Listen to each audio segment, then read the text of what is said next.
topologia. Partido da topologia. PT.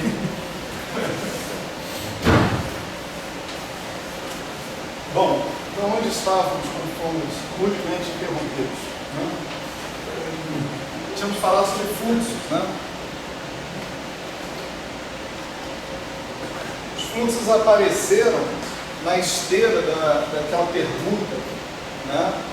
Se eu tiver um campo vetorial, será que eu consigo curvas integrais definidas como curvas tais que os vetores tangentes a essas curvas em cada ponto coincidem com esse campo vetorial? Né? A resposta é sim, a gente consegue. Né? Nós chamamos essa curva, né, de sigma de P. A notação queria dizer que essa curva passava pelo ponto P e era parametrizada por um certo P. Né? E esse sigma estava em correspondência, né, 1 a 1, né, com um campo vetorial. Tá certo? Aí eu estou indicando campo vetorial em todos os pontos da variedade. Eu não estou correlacionando esse ponto aqui com esse ponto não. Então, a gente viu que esses fluxos, né, podiam ser usados para definir mapeamentos da variedade na variedade. Né?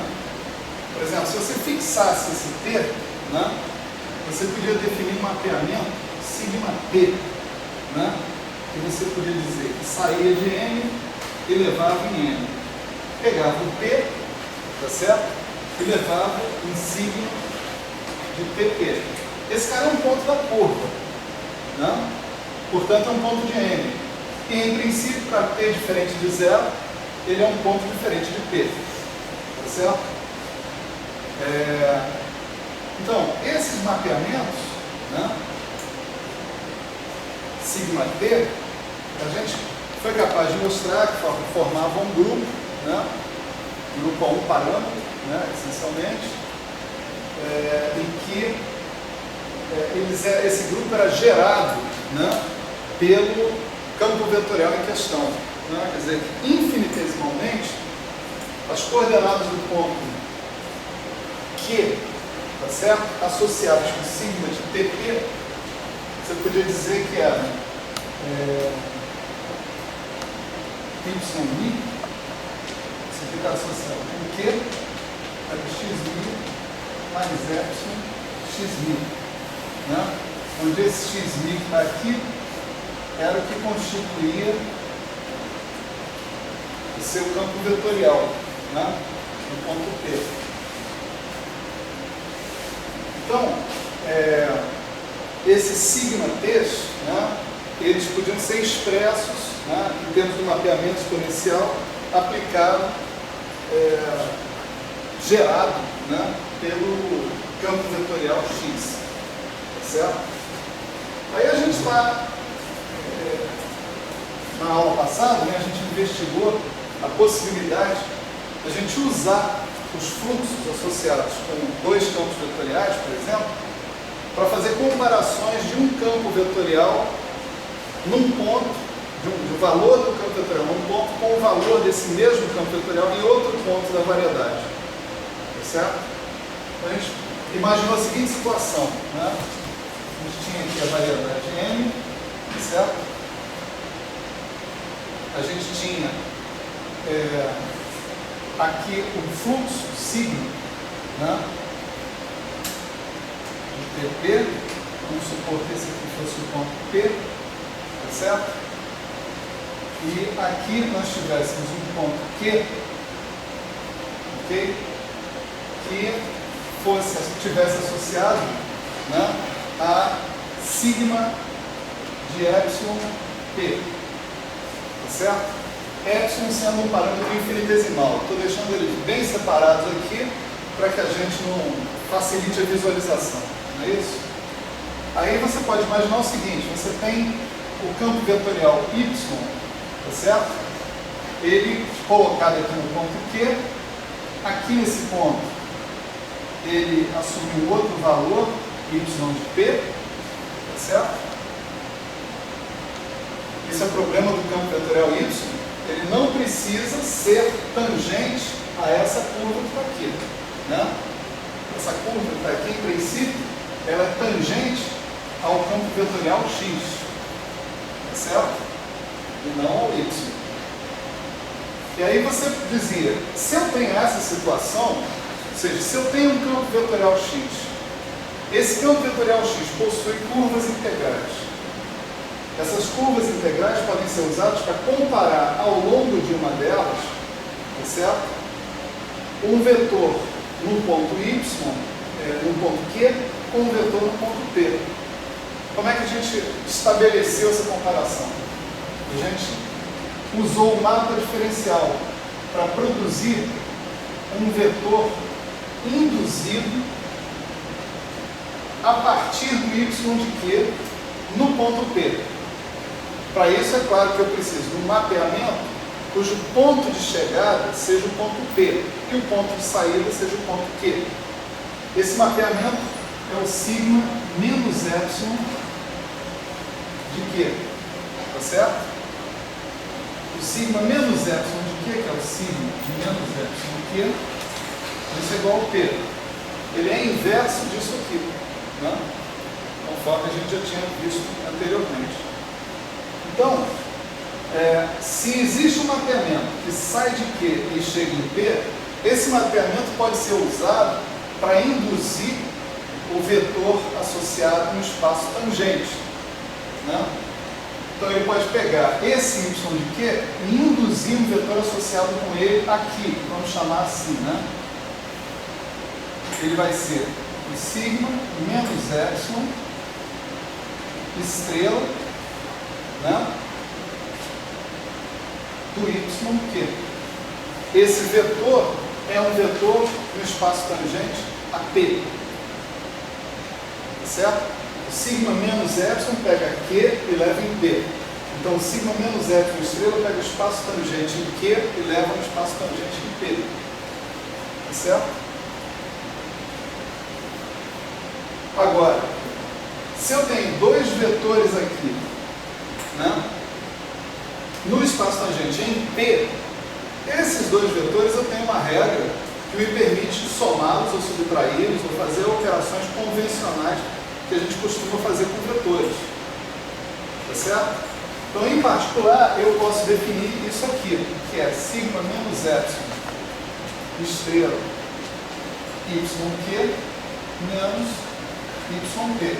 Aqui eu estou somando, subtraindo dois vetores que estão no mesmo ponto, P, tá certo? Esse vetor aqui em particular, ele tem alguma coisa a ver com o vetor em Q, tá certo? Ele é o vetor induzido no ponto P a partir do vetor que eu tinha no ponto Q. Então ele herda alguma informação do ponto Q, ok? Que é a minha intenção, eu quero comparar um cara no ponto Q com um cara no ponto P, tá certo? Faço essa diferença, eu sei que essa diferença tem que ser, né, de ordem epsilon ou maior, né? Porque quando epsilon é igual a zero, o sigma zero é a identidade e o sigma zero estrela de yq é o yp. Tá certo? Então isso aí vai dar zero. Se eu simplesmente fizer a diferença quando o epsilon vai para zero, isso aí dá zero, né? Mas isso pode dar zero em primeira ordem e ter uma contribuição em ordem zero e uma contribuição em primeira ordem. É esse o conceito de derivada, não é isso? Então eu divido por epsilon, tá certo? Já esperando que a ordem zero vou zerar e tento observar qual a contribuição em primeira ordem, né? Então isso aqui nós tomamos o limite quando o epsilon tende a zero e definimos esse objeto que está aqui como uma derivada de I do campo vetorial y em relação ao campo vetorial x, certo?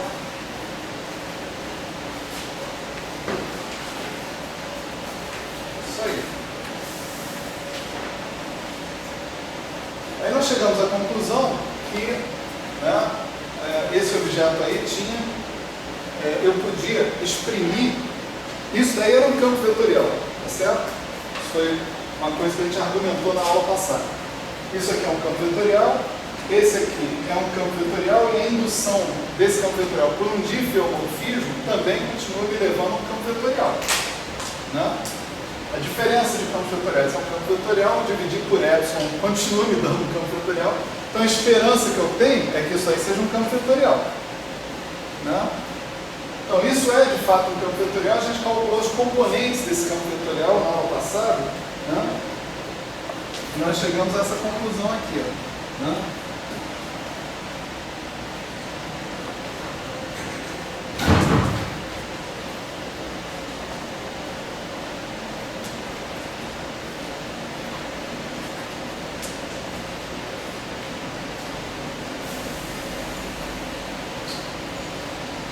Um campo vetorial inteiro, né? E as componentes dele são dadas em termos das componentes do campo vetorial X e das componentes do campo vetorial Y. Tá certo? Aí a gente foi numa direção um pouquinho mais algébrica, né? E definiu um objeto, né? Que nós chamamos de parêntese de Lie. Né? Parêntese de Lie, ele era x atuando em y de f menos y atuando em x de f. Tá certo? Novamente eu lembrei a todos, né, que y de f está sendo visto aqui como uma função da variedade nos reais. Tá certo? Ou seja, né, só para... Eu estou pisando nesse ponto, pode ser que algumas pessoas se irritem, mas prefiro que elas se irritem do que eu deixar de atingir alguém. Né?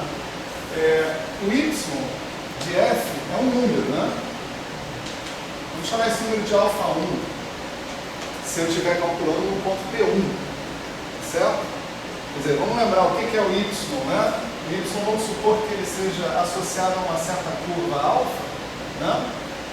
O y é df de x alfa mi dx alfa mi dt e t igual a P1, né? Supondo que alfa de P1 é igual a P1, certo? Então, no ponto P1, se eu pegar o valor do campo vetorial e atuar sobre essa função f, eu vou ter um número alfa 1. Né? Da mesma maneira, no ponto P2, se eu atuar sobre a mesma função f, eu vou ter um número alfa 2, porque o vetor tangente é diferente. Né? No ponto P3, eu vou obter um número alfa 3. Então, eu tenho uma coisa assim. PI está em correspondência com alfa I. Eu tenho esse procedimento, pegar o campo vetorial e atuar sobre F, me leva a corresponder a cada P um número real. Portanto, isso é uma função da variedade nos reais. Eu pego o P, eu obtenho um número. Tá certo? Então, quando eu penso num campo vetorial, Y, esse objeto que está aqui dentro pode ser pensado nesse sentido como uma função da variedade nos reais. E, portanto, faz sentido que o x atue sobre ele. Metade do que a gente faz aqui nesse curso, né, é saber se a gente tem o direito de atuar sobre algo, tá certo? Se a operação que a gente está fazendo está bem definida, tá certo? Então, talvez seja metade do que a gente faz no curso. O resto é mais sutil, um pouco mais sutil. Né? Mas, então, é esse exatamente o sentido do que nós estamos fazendo aqui. E, ao calcular as componentes desse parêntese de Lie, a gente obtém precisamente essas componentes que estão aqui. Tá certo? Maravilha. Aí a gente observou algumas propriedades do parêntese de Lie, né? A primeira delas mais ou menos óbvia, é a antissimetria, certo? A segunda delas foi uma bilinearidade.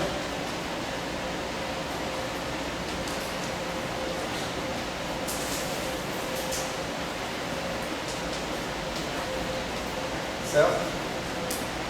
A rigor eu preciso colocar aqui uma constante, outra constante, mas isso é mais ou menos óbvio, né? E a terceira delas foi a identidade de Jacobi, né?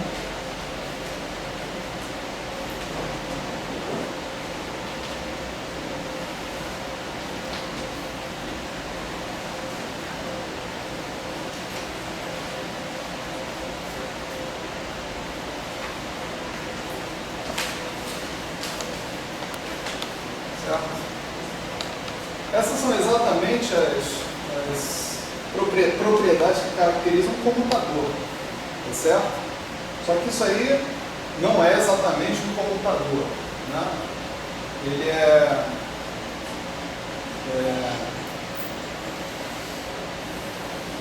até que nessa forma que ele está, mas você poderia olhar para essa forma aqui, e essa forma não mostra explicitamente essas propriedades que estão aparecendo aí, né? Essas três propriedades são as propriedades necessárias para a gente definir o que a gente conhece como uma álgebra de Lie, né? A gente, mesmo não tendo grupo nenhum, a gente vê que o conjunto dos campos vetoriais sobre a variedade N possui uma estrutura de álgebra de Lie, certo? Em cada ponto P dessa variedade.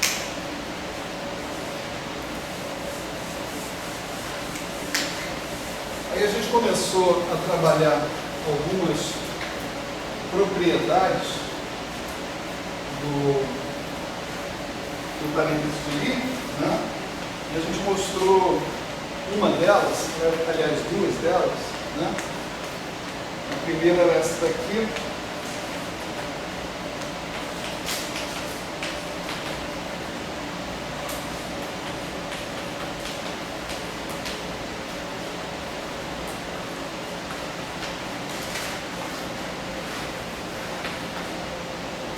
E a segunda foi essa daqui, né?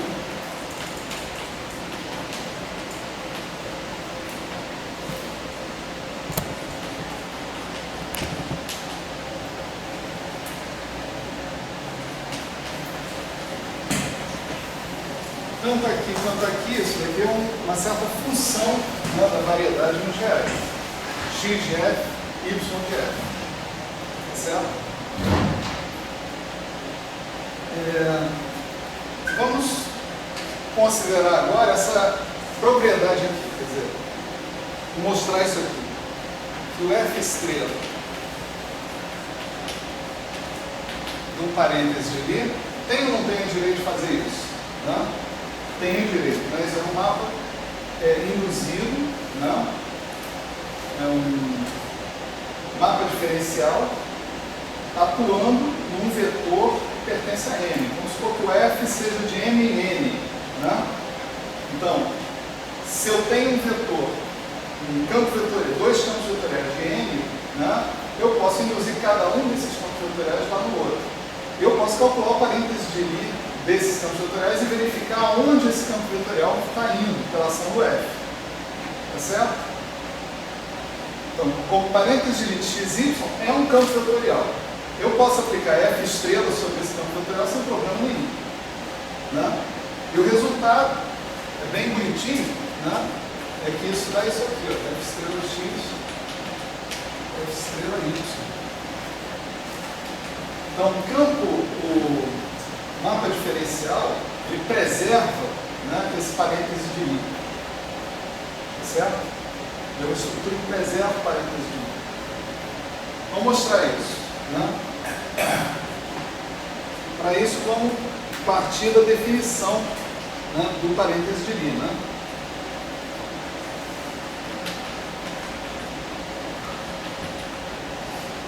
O F estrela X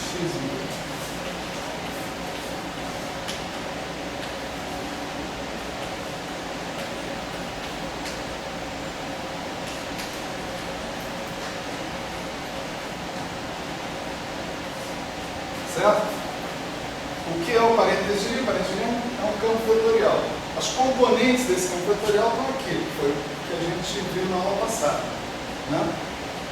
E esse é Lie uma base, né, de vetores no ponto P. Tá certo?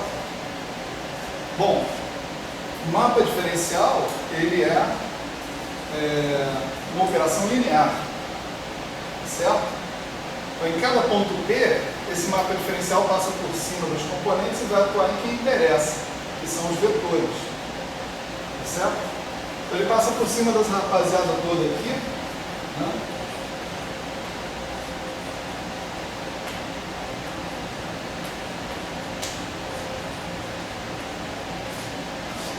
E vai bater aqui, ó. F estrela é Lie. Tá certo? Bom, mas quem é esse F estrela é Lie, né?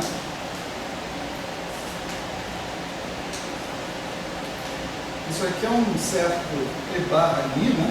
Se a gente fizer assim, né? Que é dado por dy alfa dx Lie E barra alfa. Desculpa. Isso é a aplicação do mapa diferencial, né, sobre um vetor base. A gente viu, né, que os vetores base atuam dessa maneira. O mapa diferencial atua assim sobre eles, né?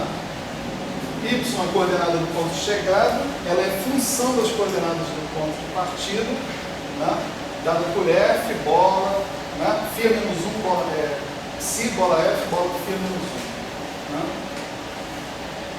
Então a gente vai substituir esse cara aqui, né, e vai lembrar o seguinte, né, que já que eu estou trabalhando com a nova base, a base está em N, a F é de M em N, né? Eu vou querer exprimir as minhas derivadas aqui como derivadas em relação a Y. Né? Então, olha só.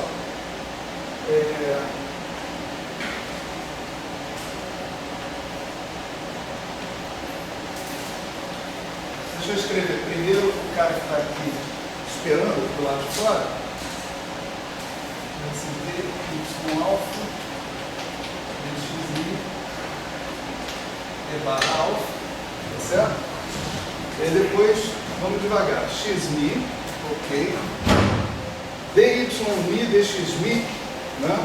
Isso vai ser d dx mi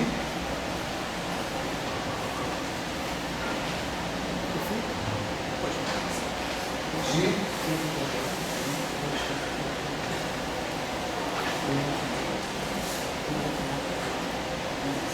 errado. Peraí. Vamos repetir isso aqui. Peraí. X mi dy mi dx mi menos y mi dx mi dx mi. Tá? Agora vamos pegar esse cara aqui e botar aqui perto. Certo? Então, eu vou ter o seguinte. Eu vou poder escrever que isso daqui é a mesma coisa que x mi, d dx mi, de dy alfa dx mi, y mi, menos a tensão y mi, d dx mi, dy alfa dx mi, x mi. Por que eu posso fazer isso? Você vê que aqui eu tenho dois termos. Eu tenho um termo que é o que eu tinha antes, é o passa por cima desse cara e deriva o y mi. Está aqui ele. Passa por cima desse cara e deriva o x mi. Está aqui ele. Tá certo? E tem os termos que são d2y alfa dx mi dx mi.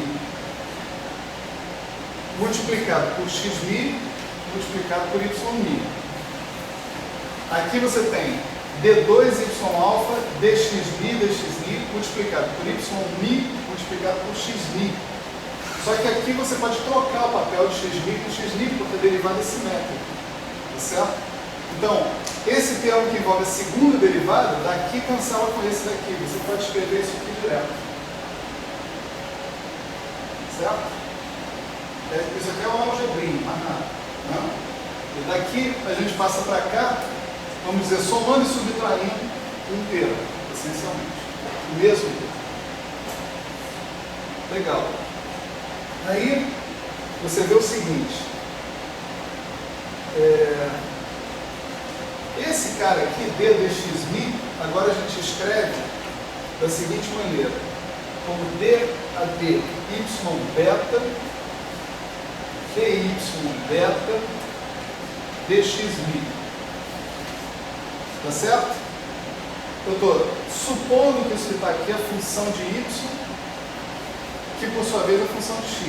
Dependência em x através de y. Então, d dx é d dy, dy dx. Aí vem o cara aqui de dentro. dy alfa, dx mi, y mi menos y mi. E aqui eu faço a mesma coisa. d a dy beta, dy beta, dx mi, dy alfa, dx mi, x mi,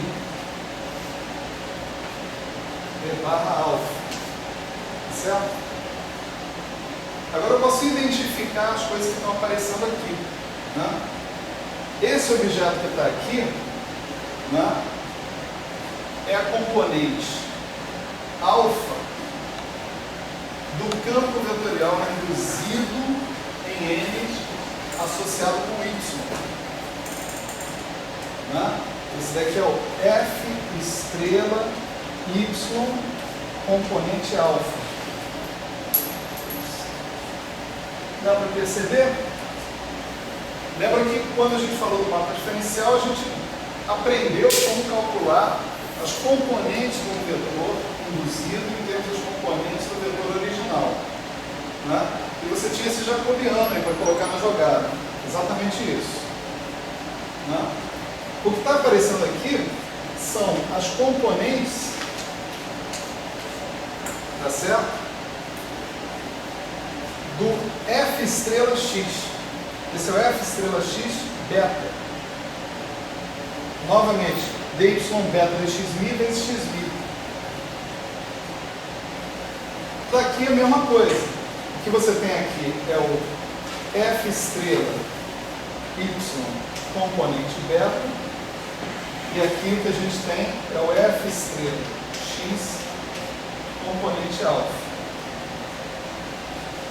Certo?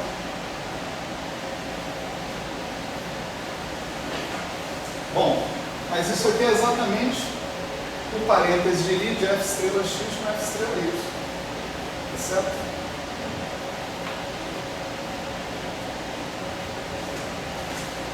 Então, tudo depende da forma como você olha para a derivada de Lie ou para o parêntese de Lie, né? Às vezes tem maneiras onde a demonstração das coisas fica bem mais fácil. Essa daí é uma delas. Quer dizer, aqui, usando explicitamente a forma das componentes do parêntese de Lie, a gente mostra rapidinho essa história que está aí. Né? Então, isso mostra que a operação de tomar o mapa diferencial de um parêntese de Lie, tá certo? É o parêntese de Lie dos mapas diferenciais. Portanto, o parêntese de Lie, o mapa diferencial preserva o parêntese de Lie nesse sentido. Né? Poderia pensar nele como um homomorfismo. Lembra que aqui é o parêntese de Lie em N. Né? Esse aqui é o parêntese de Lie em N. E aqui é a indução desse parêntese de Lie em N. Então a estrutura é preservada nessa história.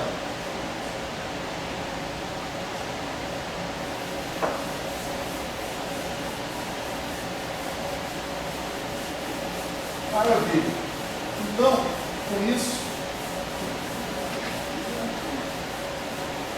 nós estamos prontos para andar para frente, né? E nos perguntar como é que a gente poderia definir o parêntese de Lie, sempre em relação ao campo vetorial, né? De uma única forma.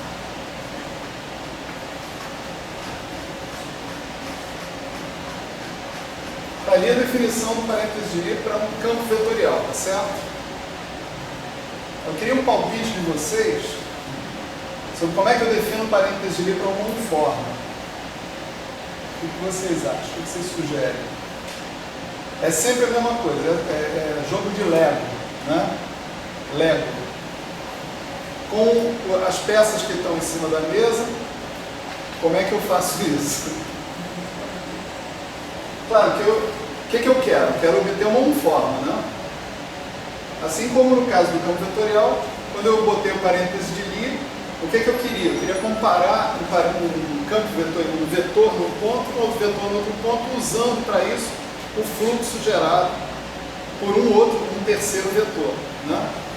Um campo vetorial. Agora, vamos dizer, eu quero comparar uma uniforme num ponto com uma uniforme em outro ponto, usando para isso o fluxo gerado por um certo campo vetorial, né? Então, olhando ali para aquela definição, o que você chutaria? Pode chutar à vontade, ninguém precisa ter medo de errar. Se errar, não tem problema, eu digo, errou. Onde tem Y, você escreve ômega. Onde tem Y, eu escrevo ômega. Está aqui um chute. Vamos lá. Tá bom. Você vai escrever ômega aqui, certo? Maravilha. Mas se eu escrever ômega aqui, faz algum sentido? Não sei.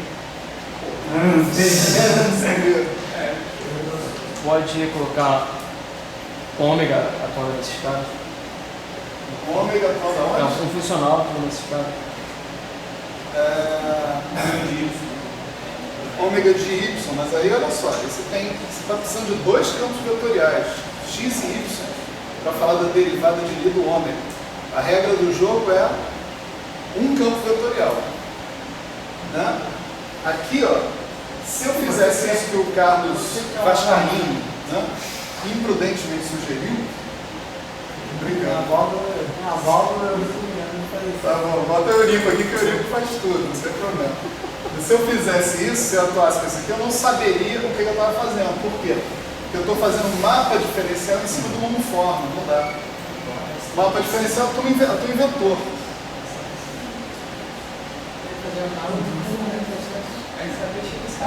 Retrocesso. Alguém falou retrocesso? Você falou retrocesso. Maravilha. É isso mesmo, retrocesso. Retrocesso da onde para onde?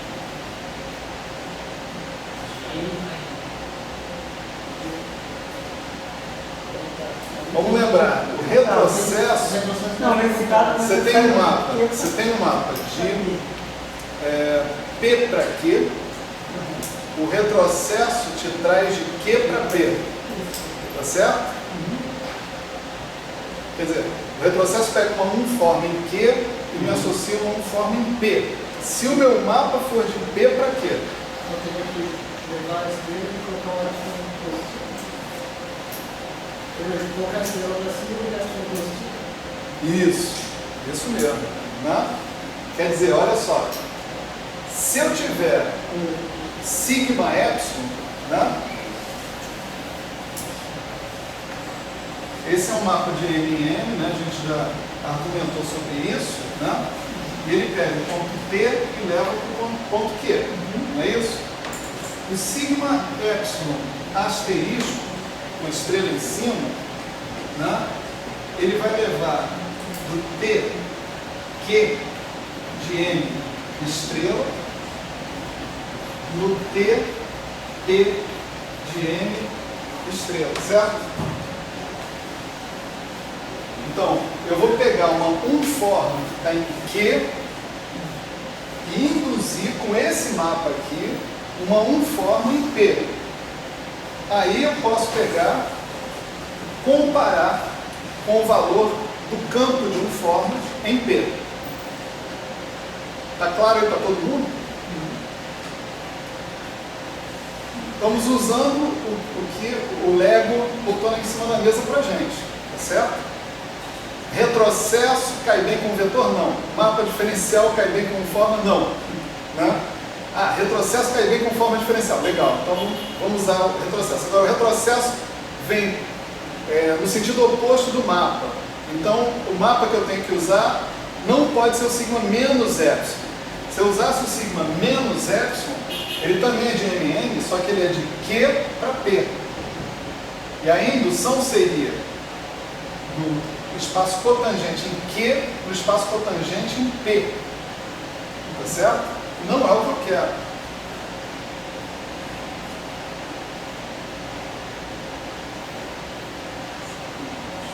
Não, seria do espaço cotangente em P no espaço cotangente em Q. Não é o que eu quero. Pronto, agora eu fiz a frase. Está gravado. Não tem problema. Tá bom aí? Tá claro isso, gente? Então vamos escrever aqui devagarinho, né? Eu quero comparar unformas no ponto P, tá certo? Eu tenho um campo de unformas, então eu tenho unformas definidos em P, em Q, em todo lugar, né? Então eu vou botar aqui a minha unforma em P, tá certo? E eu vou pegar a minha unforma em Q,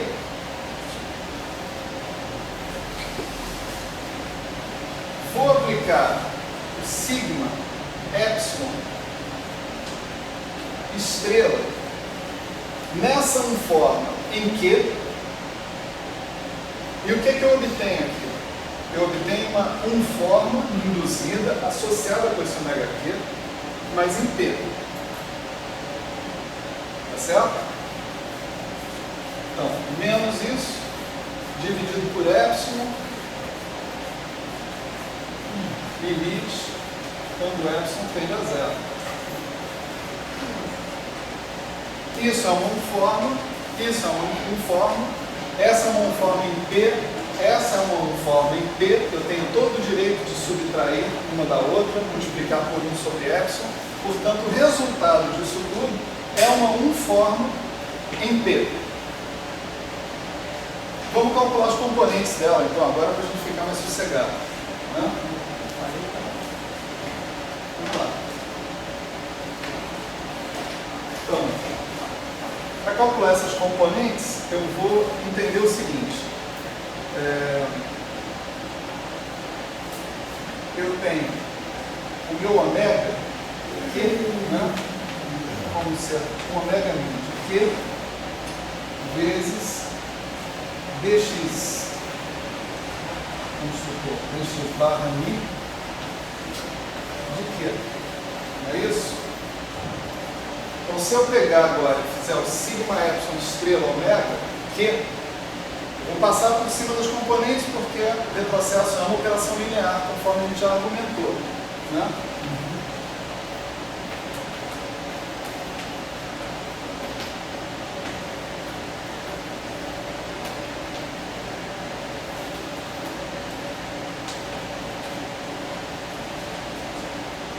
Agora, isso que está aqui, a gente já calculou, né?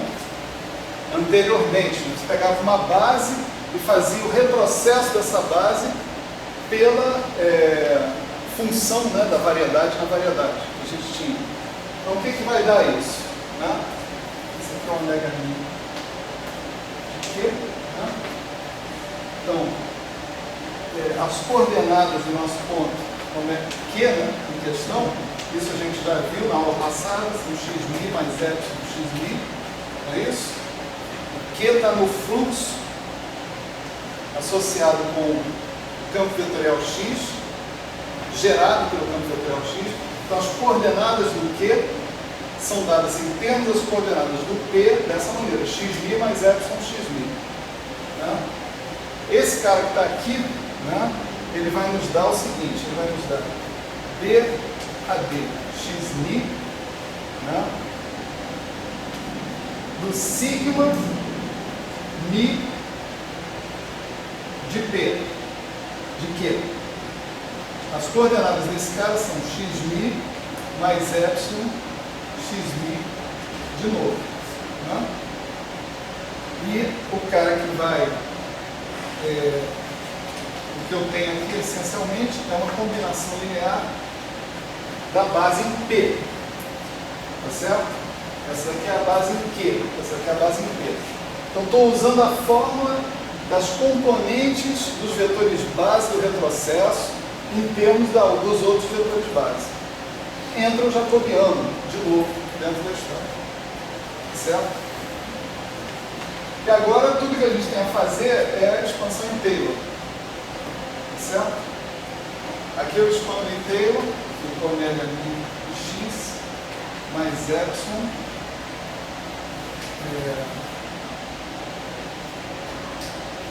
xmi d de xmi do ômega mi. Tá certo? Expandindo isso daqui em série de Taylor, primeira ordem. Né?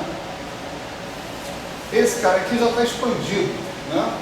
Ele vai ser delta mi, né? dxmi dxmi, mais epsilon dxmi dxmi dxmi. Aqui talvez eu tenha que trocar um índice aqui, né?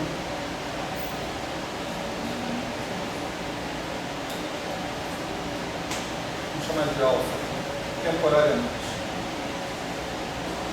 Certo? Ali também, né? Aonde? Ali em cima. Ou na. Não, porque ali Ali tá legal. Ali é a começa. É. Agora é só multiplicar e manter os termos em primeira ordem. Aqui você vai ter ômega mi delta mi dxmi, vai ser ômega mi dxmi. Eu vou escrever como ômega mi dxmi. Certo? Depois eu tenho mais epsilon, isso vezes isso. Aqui eu vou ter o ômega se transformando em ômega mi, e isso aqui eu posso voltar com a notação de mi. Então, um índice mudo, né? Eu vou ter xmi d ômega mi dxmi. Eu tenho mais um cara dependente de epsilon, que vai ser esse cara vezes esse, né? Então eu tenho ômega mi dxmi dxmi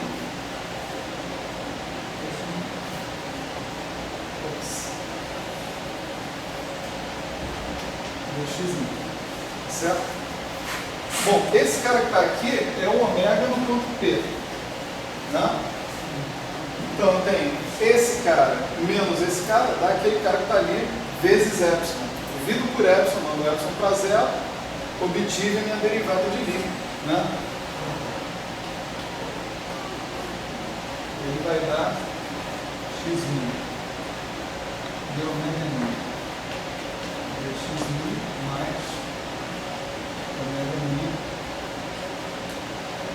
dxmi dxmi.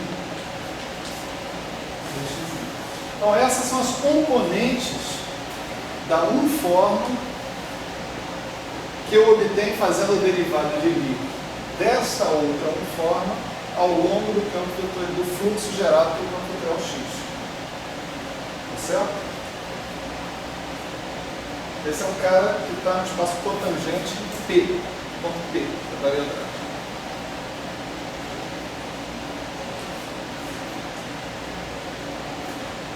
Bom, então, vocês veem, eu já fiz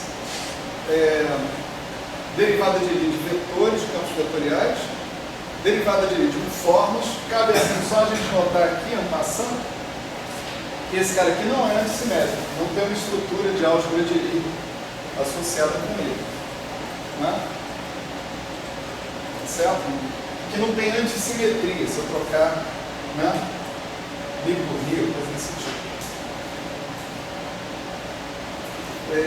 Só para a gente completar o quadro, né? A gente pode definir uma derivada de Lie de uma função da variedade nos reais. Tá certo? A boa maneira de fazer isso é derivada normal mesmo, né? Vai limite quando epsilon tende a zero de f sigma epsilon de p, sigma de epsilon de p, menos f p dividido por epsilon. Né? Aqui é completamente natural fazer isso. Né? Você pega ao longo do fluxo, você anda por epsilon, tá certo? Isso é um número. Números você pode somar e subtrair à vontade. Isso aqui é um número que eu obtenho a partir do ponto Q, mas é um número. Esse é um número que eu obtenho a partir do ponto P, é outro número. Posso somar e subtrair esses números. Então faz sentido aquele argumento que está ali em cima. Isso é ao contrário de quando eu tinha vetores ou de quando eu tinha informes. Né? Aqui faz sentido fazer isso. Né? Então, se eu fizer isso aqui, né, isso dá o limite quando epsilon tende a zero, eu posso escrever como 1 sobre epsilon, aquele f grande de xb mais epsilon xb. Isso aqui são as coordenadas do ponto de chegada, do ponto Q. Né? F grande é f, bola φ menos 1, então está entrando aí uma coordenatização. Né? Menos o f de x. Né? Isso que está aqui, se você expandir em primeira ordem, né? Você vai ter xmi df dxmi, mas isso é exatamente o campo vetorial atuando no f. Certo? Mais uma coisa sem propriedades de simetria e evidência. Então eu defini derivada de Lie para zero forma, que é uma função. A gente também pode chamar funções de zero formas, certo? Daqui a pouco a gente vai dar uma justificativa mais óbvia para isso. Né? Definimos uma derivada de Lie para zero formas, definimos derivadas de Lie para 1 formas, definimos derivadas de Lie para o espaço dual ao espaço das formas, que é o espaço dos vetores, né? Certo? A derivada de Lie normal. Então, eu tenho todas as condições de definir derivada de Lie para tensores de ordem arbitrária, de ordem PQ, né? Por exemplo. Certo? Então, uma derivada de Lie de um certo tensor, do tipo QR, por exemplo, ela pode ser escrita assim: limite quando epsilon tende a zero, de 1 sobre epsilon vezes sigma menos epsilon estrela PQ menos PQ. Lembra que essa estrela embaixo, no caso do tensor, significava o seguinte: significava que eu fazia o mapa diferencial associado com o cara lá, sigma menos epsilon, para todos os elementos do espaço produto tensorial que tivessem a ver com o espaço tangente, e para os caras com espaço cotangente eu fazia com a inversa desse cara. Tá certo? Fazia com sigma epsilon. Né? Então, eu posso escrever as componentes desse cara desse jeito aqui.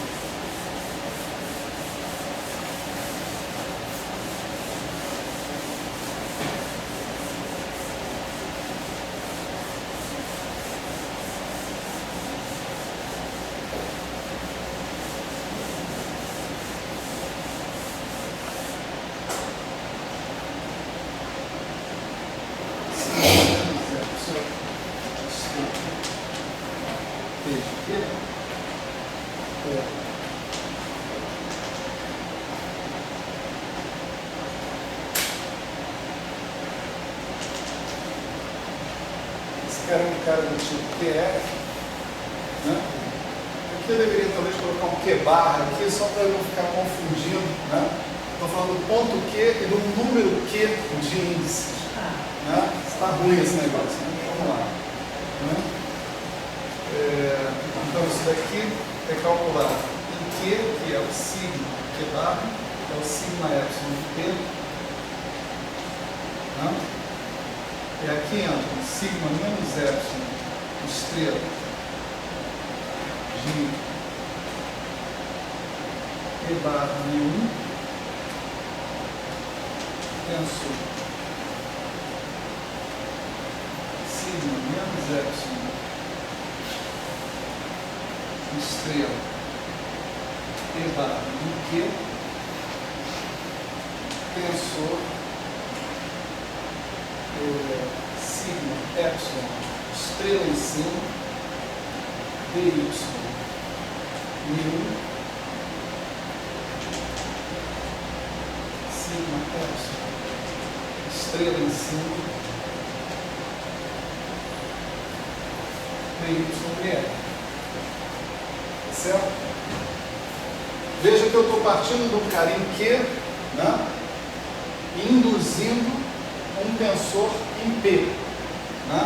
Então isso aqui é uma base em Q. Então todo mundo que tem barra está aqui. Quando eu aplico sigma menos epsilon estrela numa base em Q, eu obtenho uma combinação linear dos vetores de base em P. Os coeficientes da combinação linear são aqueles jacobianos. Né? E aqui eu tenho uma base, né, também em Q.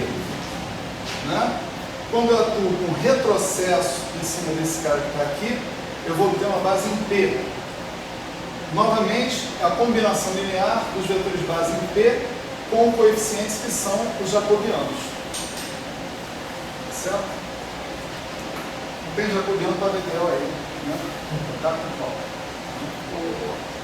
Tiago, como você tem componente que você colocou o vértice com os fórmulas, com o ápice no retrocesso, quando você escreveu ali o mapa diferencial do tensor com a definição? A gente já falou dessa definição lá atrás. Né? Quer dizer, quando a gente terminou de falar sobre retrocesso, sobre mapa diferencial, a gente propôs uma definição de tensor induzido, né? Misto. Para isso era necessário que a nossa função f, né, da variedade de m a n, né, tivesse o inverso. Tá certo? Mas aqui tem. Porque nós temos a nossa função f, né, é o sigma de m para n. E ele tem o inverso, que é o sigma menos epsilon. Então eu estou exatamente na condição em que me permite definir um campo tensorial misto induzido. Não, assim, até me lembro disso, eu me lembro da discussão e tá ok. Só que eu estou lembrando por que você usou esse mapa diferencial e não o símbolo de retrocesso, então já que tem as duas componentes. Não sei se foi uma definição mesmo. Isso foi uma definição, mas é que ela lembra para você que você está indo de m para n. Né? Tá certo? Como quem vai de m para n é o mapa diferencial, o retrocesso volta, né? Então, como você está indo de m para n, aqui nesse caso é de m para n mesmo, mas melhor aí, do ponto P do ponto Q para o ponto P. Tanto os seus vetores quanto as suas uniformes estão sendo induzidos do ponto Q no ponto P. Eles fazem isso, você está botando a estrela aí embaixo, porque ele segue o mesmo sentido que o mapa diferencial segue. Tá certo?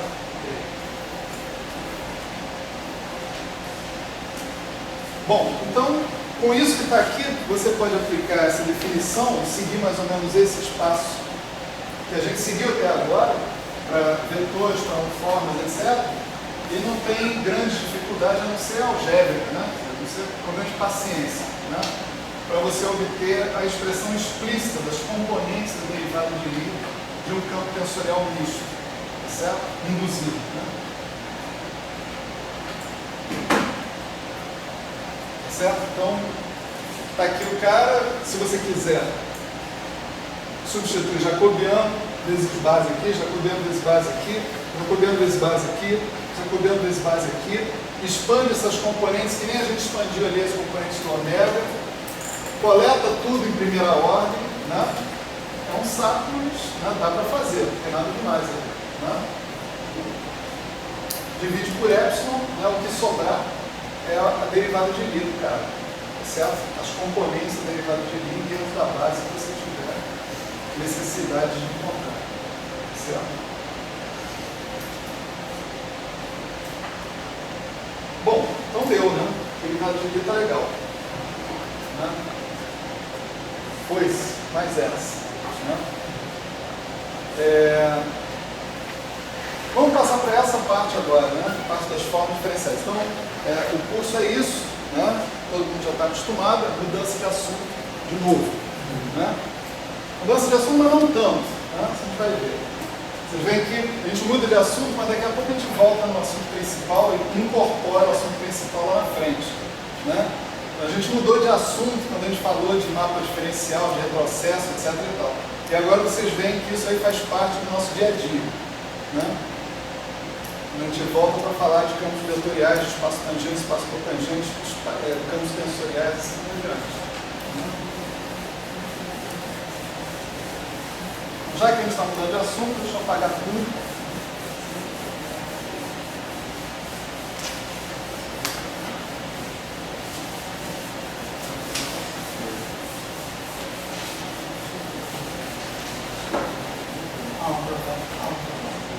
Aqui não? Aqui não? Com calma, com calma. Pausa para meditação. Só porque ele é vascaíno merece. Entendeu? Você pega uma situação, por exemplo, na hidrogênio, por exemplo, o fluxo de um líquido em torno de um objeto esférico, por exemplo. Só para tentar assim, uma visão mais intuitiva dessa coisa, se aplicar nesse caso hidrodinâmico. O campo vetorial seria, por exemplo, o vetor tangente de cada partícula seguindo a superfície, por exemplo. E lá você tem um campo de velocidades, né? Isso. Um fluido, você tem um campo de velocidade. Você poderia colocar essa pergunta lá, né? Tem curvas no fluido, tais que esses campos de velocidade, um campo de vetores tangentes, são as linhas de fluxo. E aí, nesse caso, a uniforme seria a densidade de cada ponto. Não, aí é outra história. Aí você tem que ter engenho. Aí eu nem arrisco nada, porque eu não entendo nada de hidrodinâmica. Está gravando isso. Tudo bem, o assunto.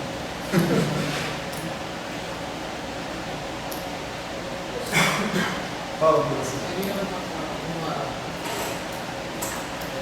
visão mais figura-geométrica para ser regular. Porque eu lembro que isso está ligado lá na geral, com os vetores de física, está ligado à simetria do espaço exterior.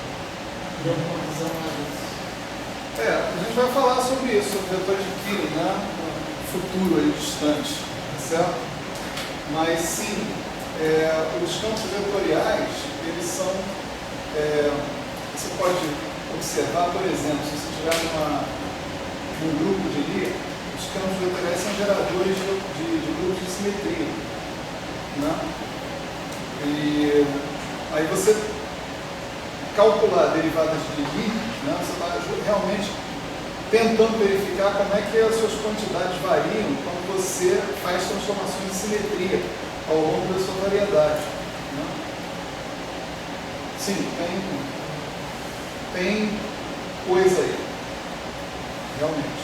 Agora, eu preferia falar disso mais na frente, quando aparecer mesmo. Isso vai depender, inclusive, de que tipo de simetria que você está tratando, né? Especificamente. Pode ir, professor?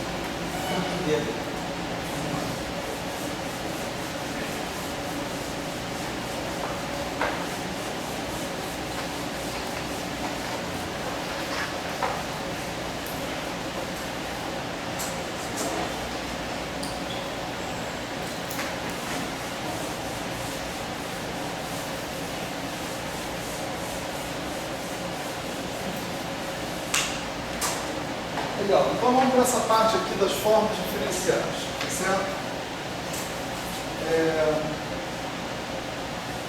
Espero que vocês gostem de aprender isso. Quem não sabe ainda, quem já sabe, está convidado pelo menos a ver isso aqui sob esse ponto de vista. Imagina o seguinte, imagina que nós temos tensores, vamos começar aqui, do tipo 0R, certo? Então são habitantes de espaços produto tensorial de R espaços cotangentes, certo? São caras então assim, desse tipo, vamos chamar de ômega, igual a ômega μ1, μr, dx μ1, dx μr, certo? Então isso aí é um tensor genérico, etc. Agora vamos supor que eu imponho uma condição sobre esses coeficientes que estão aqui. A condição é que esses coeficientes sejam antissimétricos. Então vamos dar um exemplo aqui, 0,2, onde as coisas ficam todas mais óbvias.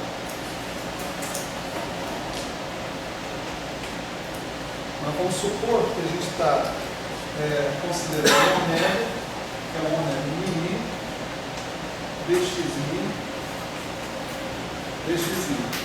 certo? Com esse ômega μ igual a menos ômega μ, certo? Os caras são antissimétricos. Lembra que a gente já estabeleceu condições sobre os coeficientes anteriormente?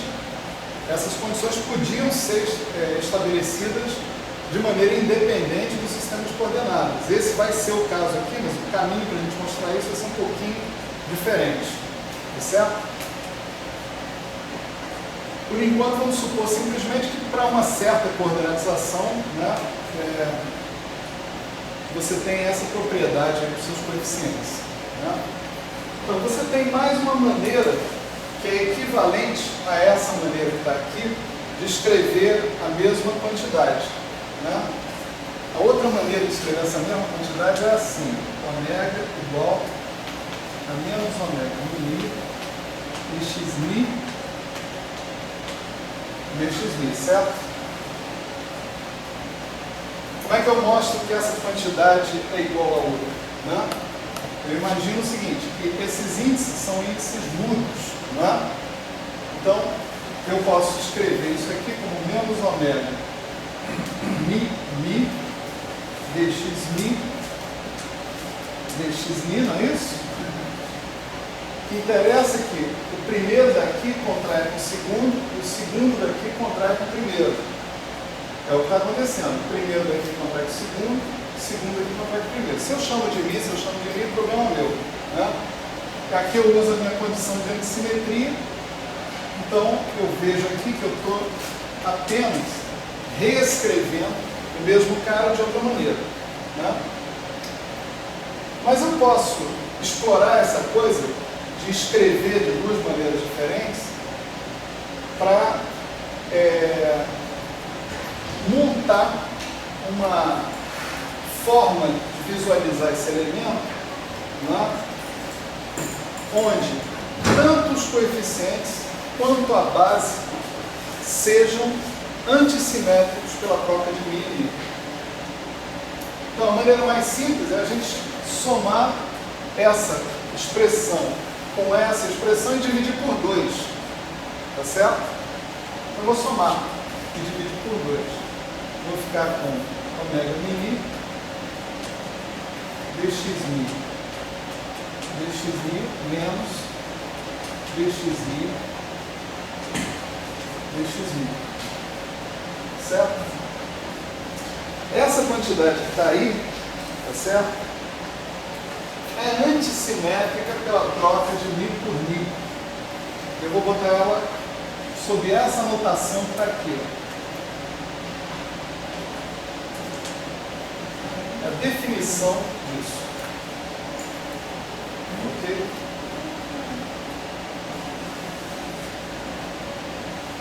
Então, com isso, esse meu ômega ele fica 1/2 de ômega μ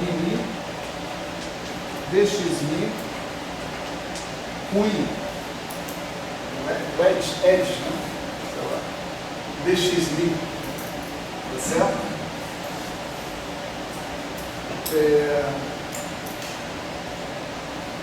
A ideia é que a gente generalize esse procedimento, certo? Mas ao invés de a gente partir direto para R camaradas, vamos para 3 camaradas. E aí a gente vai começando a fazer a coisa entrar no sangue, né? Então, para 3 caras, eu vou considerar o seguinte: vou considerar um ômega igual a ômega mínimo dxmi, dxmi. Esse ômega, eu vou tomar ele completamente antissimétrico.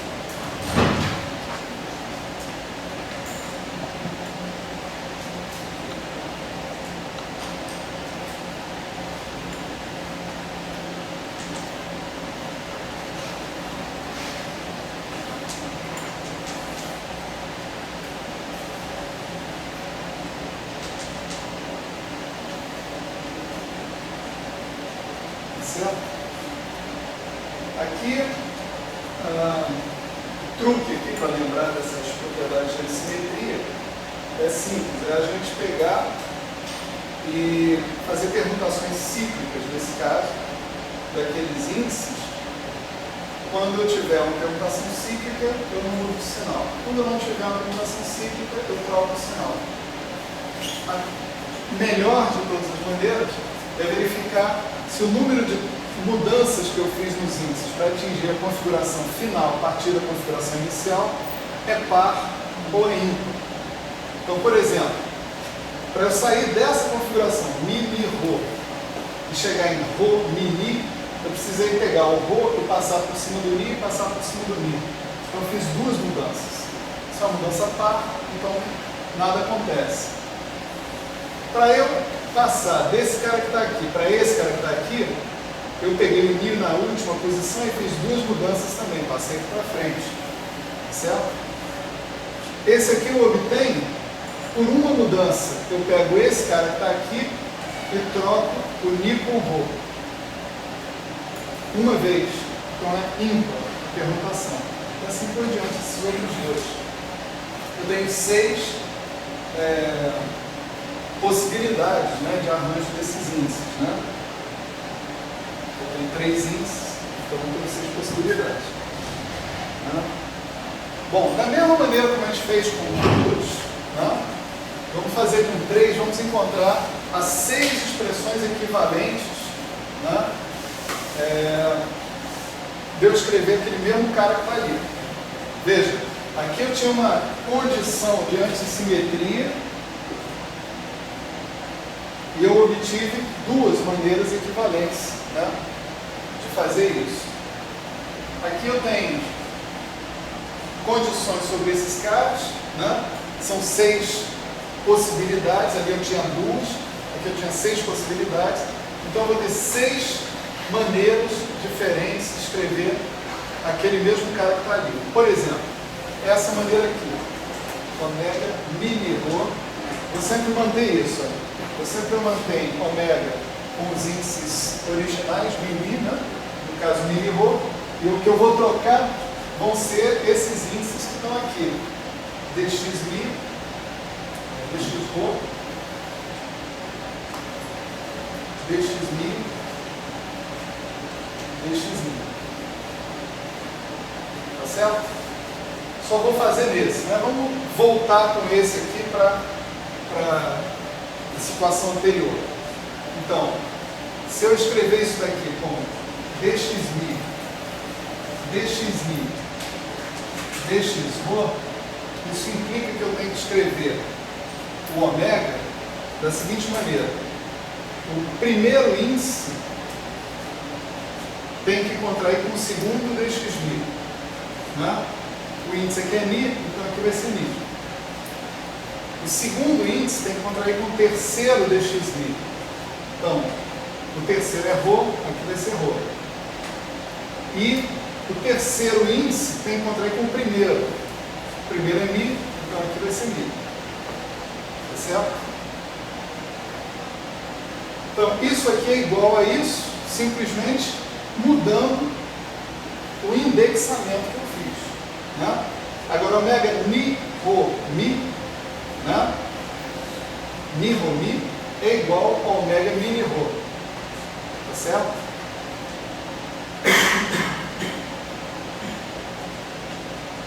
Por hipótese. Então, essa forma de escrever é equivalente a essa. Só saiu de uma e chegou na outra. Né? Então, vamos escrever as outras. Vai ter ômega mini Rho, de novo, só que agora vai ser dxmi, dxmi, dx Rho, dxmi. Correspondente a essa situação aqui. Mi, Rho, Mi, Mi, Rho, Mi. Né? Depois eu tenho mais essa. Ômega mini Rho menos dxmi, dx Rho, dxmi.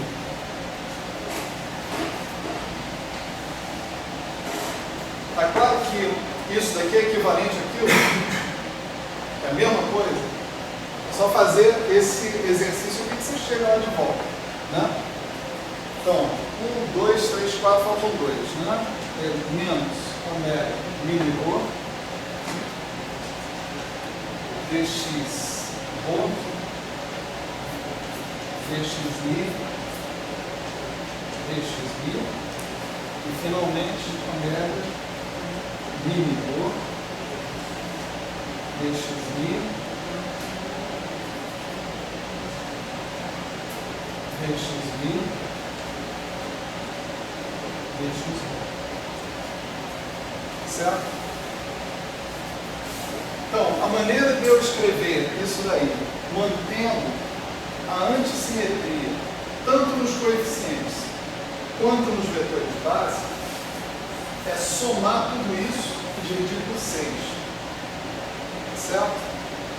Então, eu posso pegar o meu ômega e escrever assim: 1/6 de ômega mini Rho, né?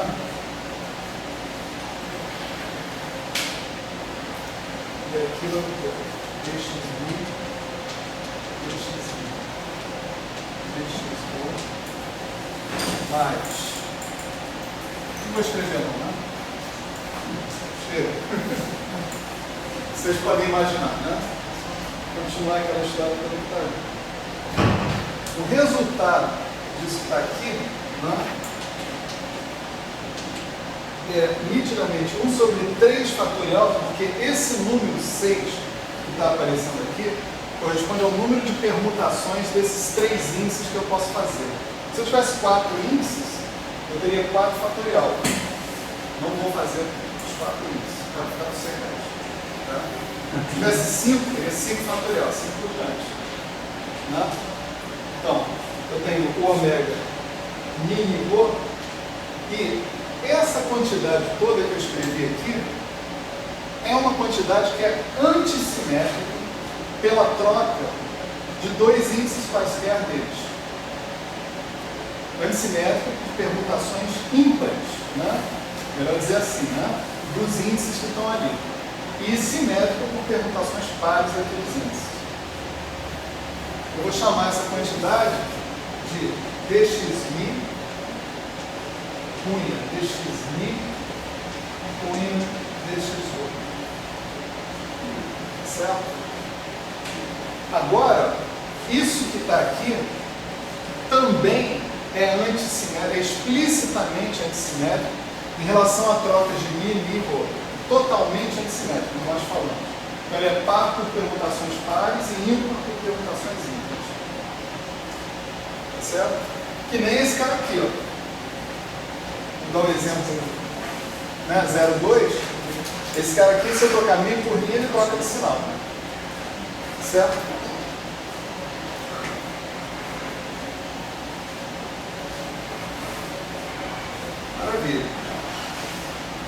Então agora praticamente a gente já sabe o que vai acontecer se eu tiver um cara do tipo 0R com coeficientes completamente antissimétricos.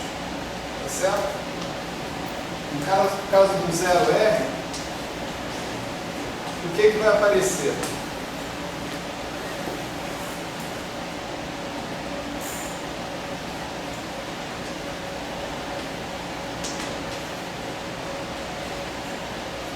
Esses caras agora, a gente está supondo que são completamente antissimétricos. Certo? Certo? Pela troca, pela permutação ímpar,